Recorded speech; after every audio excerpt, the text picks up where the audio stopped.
Hello Nikita, Nikita, Nikita बेटा unmute करो, आप तो कनेक्ट हो गए। Nikita, hello Nikita. Yes ma'am.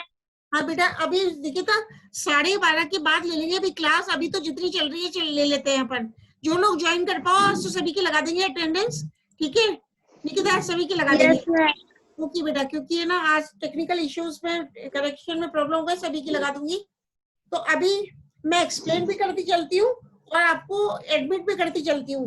तो सुनना बेटा, food chain and food web के बारे में बात करेंगे आज। खाद्य श्रृंखला एवं खाद्य जाल के बारे में बात कर रहे हैं।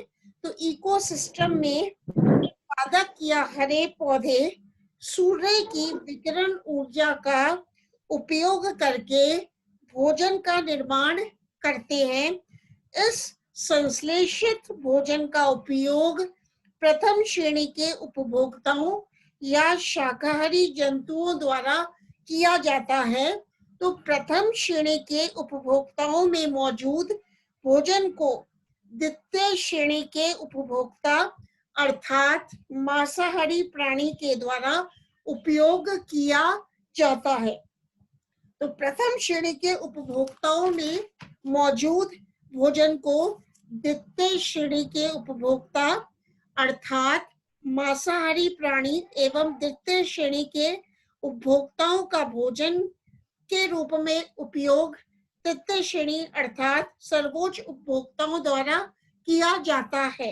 इस प्रकार किसी भी इकोसिस्टम में उत्पादक एवं उपभोक्ताओं का एक ही रेखीय व्यवस्था क्रम होता है। तो इकोसिस्टम के विभिन्न जैविक घटकों द्वारा अपना पोषण प्राप्त करने के इस व्यवस्था क्रम को फूड चेन या खाद्य श्रृंखला कहते हैं। किसी भी प्राकृतिक खाद्य श्रृंखला में प्रारूपिक तौर पर 3 या 4 कड़ियां पाई जाती हैं जो उत्पादक एवं उपभोक्ताओं के कार्य एवं प्रवृत्ति की परिचायक होती हैं। तो एल्टन के अनुसार प्रकृति में एक भोजन श्रृंखला में 5 या 6 से अधिक कड़ियां नहीं होती। फूड चेन की प्रत्येक पायदान या चरण को पोषण संरचना कहा जाता है। यहाँ एक निश्चित खाद्य स्तर या पोषण स्तर ट्रॉफिक लेवल निर्धारित होता है। इस श्रृंखला के एक छोर पर उत्पादक होते हैं अर्थात स्वपोषी हरे पौधे होते हैं एवं दूसरे छोर पर डिकम्पोजर्स विद्यमान होते हैं। जलीय व स्थलीय इकोसिस्टम में संचालित प्रमुख फूड चेन्स के कुछ उदाहरण हैं, जैसे कि अपन लेते हैं, पहले तो करेंगे अपन food chain and food web. लेकिन पहले मैंने बताया आपको कि जलीय व स्थलीय इकोसिस्टम में संचालित प्रमुख फूड चेन के कुछ उदाहरण हैं, जैसे कि इकोसिस्टम में सरल प्रकार की फूड चेन एक तो पाई जाती है, एक तो है टेरेस्ट्रियल फूड चेन, एक होती है एक्वेटिक फूड चेन। स्थलीय फूड चेन एक है जलीय खाद्य श्रृंखला। तो स्थलीय फूड चेन में जो घास है, घास को कौन खाता है? शाकाहारी जीव, जैसे कि हिरण, गाय, भैंस और बकरी। अब इन शाकाहारी जीवों को, जो कि हिरण है, गाय है, भैंस है, इनको शेर या मनुष्य खा जाते हैं जो कि मांसाहारी है, ठीक है। और एक्वेटिक इकोसिस्टम में क्या होता है? जो प्लावी शैवाल हैं उनको प्लावक प्राणी व शाकाहारी मछलियां खा जाती हैं। और इन शाकाहारी मछलियों को, जो कि छोटी मछलियां हैं, बड़ी मछलियां खा जाती हैं और इन मछलियों को घड़ियाल व मगर खा जाते हैं। तो एक खाद्य श्रृंखला का निर्माण हो जाता है। तो बेटा कोई भी खाद्य श्रृंखला अधिक लंबी नहीं होती, क्योंकि जब खाद्य पदार्थ अर्थात ऊर्जा का अभिगमन एक पोष स्तर से दूसरे पोष स्तर में होता है तो इसमें से 90% ऊर्जा ऊष्मा के रूप में निष्कासित होकर वातावरण में मिल जाती है एवं शेष 10% ऊर्जा का ही उच्च पोष स्तर पर स्थानांतरण हो पाता है। इस प्रकार एक स्तर से दूसरे स्तर पर ऊर्जा के स्थानांतरण के दौरान निरंतर ऊर्जा के क्षय एवं ह्रास के कारण भोजन श्रृंखला अधिक लंबी नहीं हो पाती। यदि भोजन श्रृंखला लंबी होगी तो सर्वोच्च उपभोक्ता स्तर के जीवों को कम ऊर्जा प्राप्त होगी। इसी प्रकार एक पारिस्थितिक तंत्र में एक से अधिक भोजन श्रृंखलाएं आपस में किसी न किसी रूप में संबद्ध होकर भोजन क्रम में गुंथकर एक जटिल ऊर्जा पथ का निर्माण करती हैं। इन सभी खाद्य श्रृंखलाओं का एक जाल बन जाता है और इसे खाद्य जाल कहते हैं, फूड वेब कहते हैं। तो खाद्य श्रृंखला के विभिन्न पोष स्तरों में सजीव खाद्य पदार्थ की मात्रा को स्थितिज शस्य कहते हैं, स्टैंडिंग क्रॉप कहते हैं। स्टैंडिंग क्रॉप को जब बाहर के रूप में अभिव्यक्त किया जाता है तो यह जैव भार कहलाता है, बायोमास कहलाता है, अर्थात उत्पादक, उपभोक्ता तथा अपघटकों को मिलाकर संयुक्त रूप से जैव भार कहा जाता है। प्रकृति में दो प्रकार की खाद्य श्रृंखलाएं पाई जाती हैं। तो जो क्वेश्चन आता है, discuss about the food chain in detail and what are the two types of food chains which are found in nature। तो मतलब दो प्रकार की खाद्य श्रृंखलाओं के बारे में बताइए। तो प्रकृति में दो प्रकार की फूड चेन्स पाई जाती हैं। पहली है शाक बढ़ती खाद्य श्रृंखला, ग्रेजिंग फूड चेन। दूसरी है अप्रदी खाद्य श्रृंखला, डेट्रिटस फूड चेन। अब मैं बात करती हूँ धीरे धीरे आपसे ग्रेजिंग फूड चेन के बारे में। तो इस प्रकार की खाद्य श्रृंखला का प्रारंभ पौधों से होता है। यह शाकाहारी जंतुओं से गुजरती हुई मांसाहारी उपभोक्ताओं पर समाप्त हो जाती है। इस प्रकार की फूड चेन प्रत्यक्ष रूप से सूर्य की विकिरण ऊर्जा पर आधारित होती है। इसमें हरे पौधे अर्थात उत्पादकों में संचित रासायनिक ऊर्जा निहित होती है। जैसे कि हम बात करते हैं जलीय पारिस्थितिक तंत्र में, मीन्स एक्वेटिक इकोसिस्टम में पादप प्लावक फाइटोप्लैंक्टन्स प्रकाशिक ऊर्जा को ग्रहण कर प्रकाश संश्लेषण द्वारा भोजन का निर्माण करते हैं तथा इस प्रकार उत्पादक का कार्य करते हैं। इन पादप प्लावकों अर्थात उत्पादकों को छोटी मछलियां खा जाती हैं जो प्राथमिक उपभोक्ता कही जाती हैं। इन छोटी मछलियों का भक्षण बड़ी मछलियां एवं अन्य जलीय जंतु करते हैं। इनको सेकेंडरी कंज्यूमर्स कहा जाता है। इसके बाद इन बड़ी मछलियों को सर्वोच्च उपभोक्ता जैसे मगर व घड़ियाल अपने आहार के रूप में खाते हैं।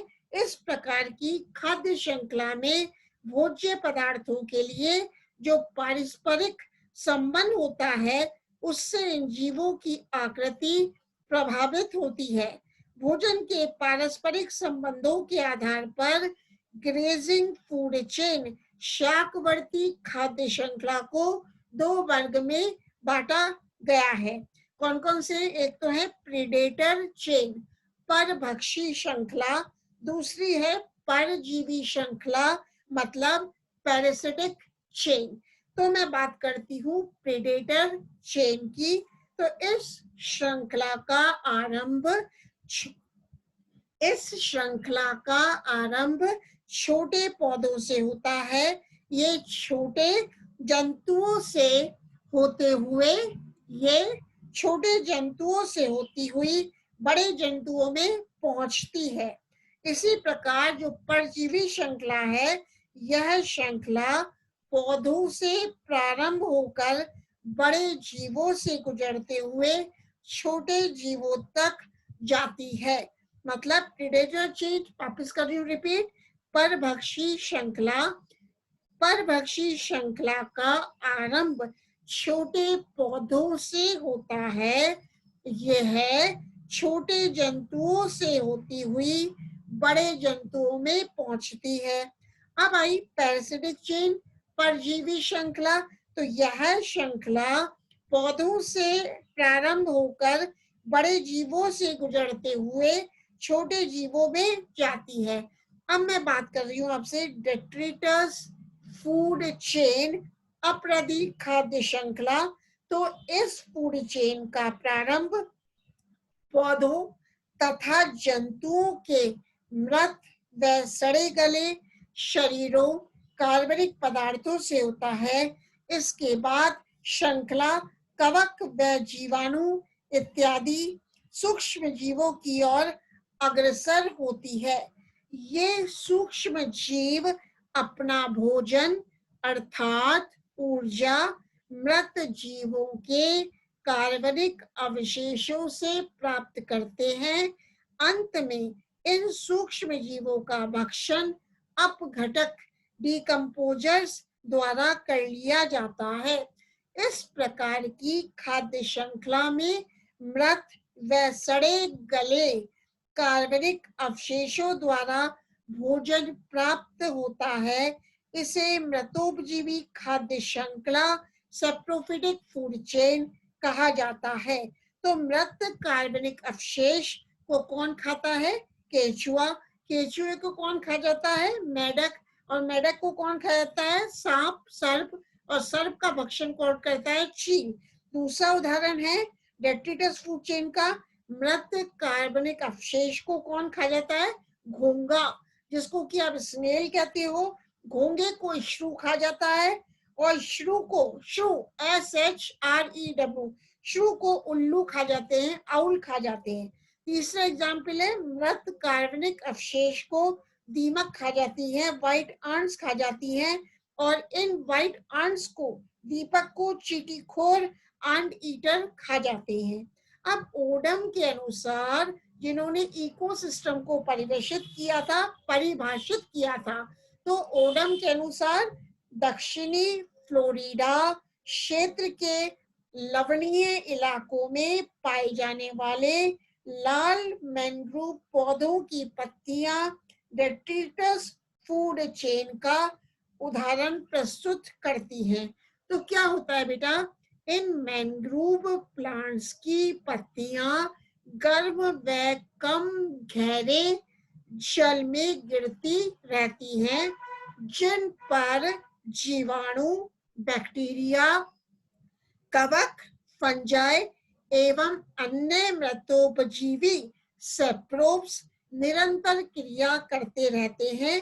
इसके साथ ही इन पत्तियों पर एल्गी, शैवाल एकत्रित हो जाती हैं तथा ये लीव्स अब अपदरित डिकम्पोज होने लगती हैं। इन डिकम्पोजिंग लीव्स को केकड़े, crabs, nematodes, shrimps, mollusc and एम्फीपोड्स भक्षण करते हैं या खा जाते हैं। इसके बाद इन प्राणियों को, किनको? क्रैब्स को, केकड़े को, श्रिम्प्स को, इन प्राणियों को आखेट मछलियां इनका भक्षण करती हैं। आखेट मछलियां मतलब गेम फिशेस, क्रैब्स को, निमेटोड्स को, श्रिम्प्स को एंड मोलस्क को खा जाती हैं। बाद में इन छोटी आखेट मछलियों को, गेम फिशेस को बड़ी मछलियां खा जाती हैं एवं बगुले, हेरॉन्स खा जाते हैं। ऐसी डेट्रिटस फूड चेन, अप्रदी खाद्य श्रृंखला, मत्स्य पालन उद्योग मतलब फिशरीज में अत्यंत महत्वपूर्ण होती है। मृत कार्बनिक पदार्थों में जो 90% ऊर्जा निहित होती है उसका उपयोग अप्रदी खाद्य श्रृंखला के द्वारा होता है। तो पारिस्थितिक तंत्र के खनिज चक्रण के लिए यह डेट्रिटस फूड चेन अत्यंत ही आवश्यक है।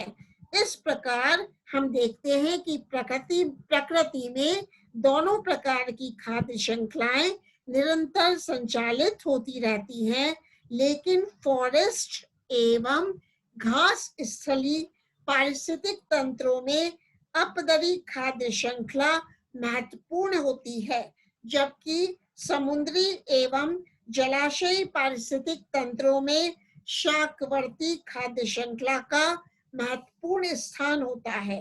तो खाद्य श्रृंखला में उपलब्ध भोजन इकोसिस्टम के स्थायित्व को अत्यधिक प्रभावित करता है, जैसे कि घास स्थलों में संपन्न शाकवर्ती श्रृंखला में खरगोश के अनुपस्थित होने पर, जब खरगोश के अनुपस्थित होने पर चूहे घास को कुतर कर खाते हैं।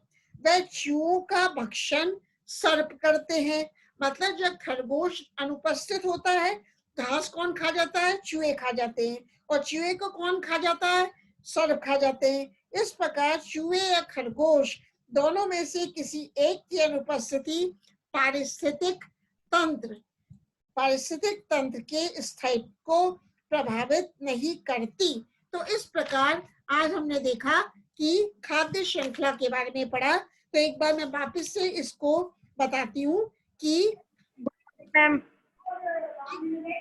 रेडी कर देंगे इसको। तो आप आज तो सबकी लगाऊंगी मैं प्रेजेंट, क्योंकि अपने साथ टेक्निकल इश्यूज आ गए थे ना ये वाला, तो भी आप लोग कनेक्ट होने की आप लोगों ने भी कोशिश करी, ठीक है ना, और काफी सहयोग भी दिया।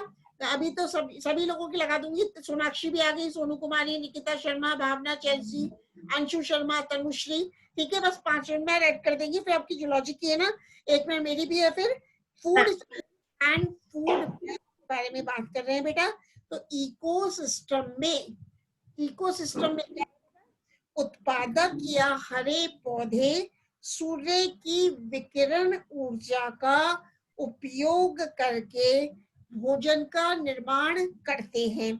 इस संश्लेषित भोजन का उपयोग प्रथम श्रेणी के उपभोक्ताओं या शाकाहारी जंतुओं द्वारा किया जाता है।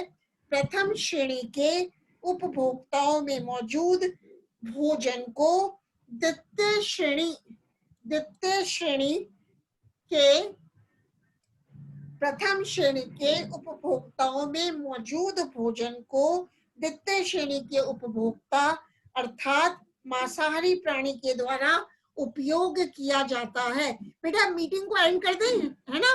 आप लोगों को लगा देंगे, आप लोगों को क्लास